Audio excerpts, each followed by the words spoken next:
পাশাপাশি আমরা চেষ্টা করেছি ইসলামী ছাত্র শিবিরের পক্ষ থেকে সাধারণ শিক্ষার্থীদেরকে অ্যাকোমোডেট করে একটি ইনক্লুসিভ একটি প্যানেল দেওয়ার জন্য আমরা চেষ্টা করেছি।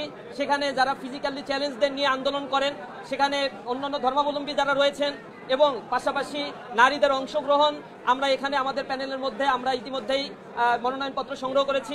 আমরা আশা করছি যারা জুলাই আন্দোলনে অবদান রেখেছেন, এই বিশ্ববিদ্যালয়ের ছাত্রদের অধিকারের জন্য বিভিন্ন সময়ে কথা বলেছেন, ভিকটিম হয়েছেন এবং ফ্যাসিবাদী আমলে নির্যাতনের শিকার হয়েছেন, ইভেন 5 আগস্টে যারা আহত হয়েছেন, বিভিন্নভাবে অঙ্গহানি হয়েছে, এ সকল শিক্ষার্থী বন্ধুদেরকেও আমাদের প্যানেলে আমরা অন্তর্ভুক্ত করার জন্য চেষ্টা করেছি।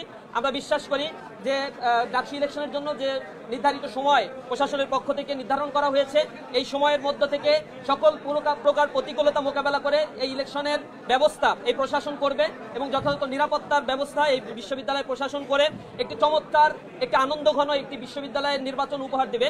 তো আপনাদের সকলকে আন্তরিক আমরা এটি ঘোষণা করেছি।